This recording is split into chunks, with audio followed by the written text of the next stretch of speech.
Hey everyone, welcome back to Me and MS. My name is Michael. This week I wanted to talk about being a young person with a disability and having to navigate the already trying and annoying dating scene for being in your 20s, and tell you what my experience was like, and what seemed to help me along the way, and just how I dealt with everything.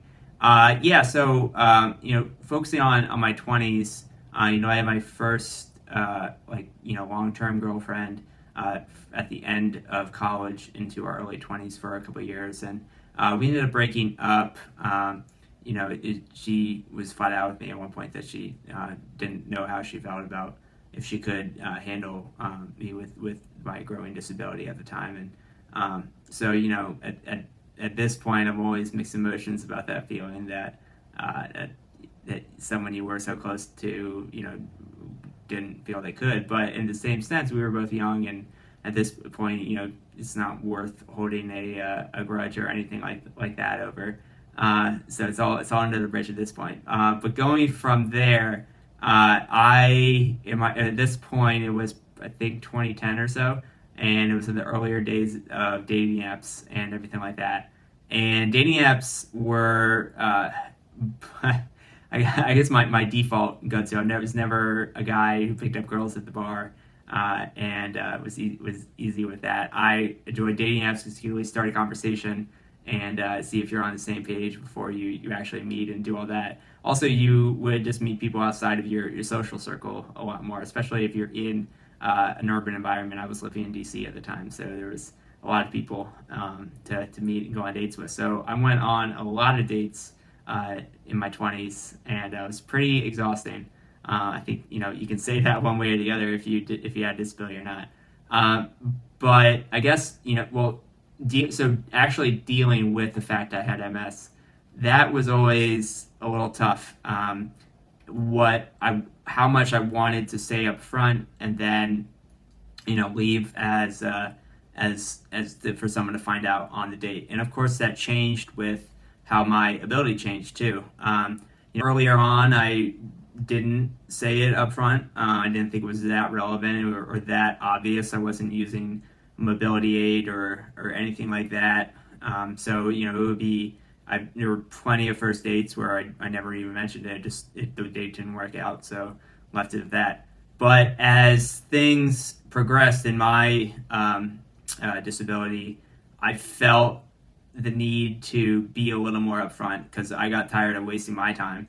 And if someone's going to not date someone with a disability, it's not wasting my time, and don't need that person in my life anyway. So I started disclosing I had MS in my various profiles, and to mixed results. It would seemingly go through dry spells of getting dates and all that, and so I would then take it out and say, oh, well, maybe people don't need to know this up front, which didn't or did not necessarily increase the amount of matches I got on the apps.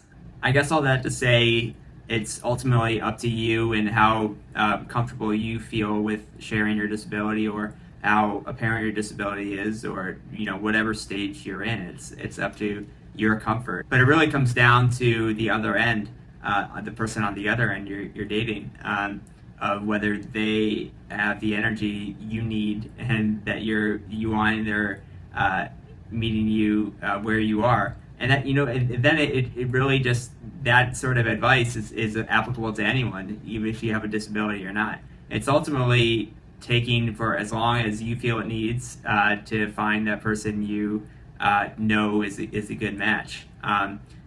Disability or not, there's so many people with disabilities in relationships. It might take a little longer, it might not. For me, it took years and years. I think I'm a nice guy, I think I'm an attractive guy, but for whatever reason, it just was hard to find the long-term thing. And with all that dating, I had a number of flings in between. So it was definitely fun at times, but overall pretty exhausting. But really, I guess all that to say, just like most things in life, you may have a disability, but don't let it stop you. It's not going to stop you. My experience, like I said, was 50, 150 first dates, but my wife, who also has a slight disability, I was her first date in Charleston when she moved back here, and here we got married 2.5 years after we met. So it's dating sucks for everyone. It's not just you and your disability. Don't get down on yourself that no one likes me because I talk funny or I'm in a wheelchair, et cetera, et cetera. You just need to stay out there and you will find that person. I know I sound like a broken record, but you don't have time for people who don't meet your energy in your life. Don't settle necessarily, but have an open mind to what's out there and your experience and have fun with it. If someone's not meeting you, then forget it. But like with talking on apps and all that, it would be disappointing of talking to someone and I had in my mind plenty of my usual date spots picked out, accessible bars, places that I could get into and out of easily, and wasn't necessarily a high intensity physical type date. Sure, it got old doing bars all the time, but that worked for me to at least just meet someone on the get go to see if you get along and want to keep doing things together. There were a few times where someone was like, "Well, I can't meet on that Monday. Do you want to come over and take a walk?" And I, was at that point found out I don't really do walks because I have MS and can't walk that far. And then the conversation ended. So, at that point, I guess it was good that I did have to divulge it up front and kind of nipped whatever disappointment that may have been down the pike in the bud. So I guess just dating sucks whether you have a disability or not, and keep at it. Until you find what you want, or you get too exhausted from everything. But there is someone out there for everyone, and it will take you as long as it needs to for you to find that match. So I hope this was reassuring in some sense to keep your foot on the gas and date for as long as you feel you need to or want to. It's exhausting for everyone, whether you have a disability or not. It's just maybe a little more if you do. So thanks for watching, and I'll catch you on the next one.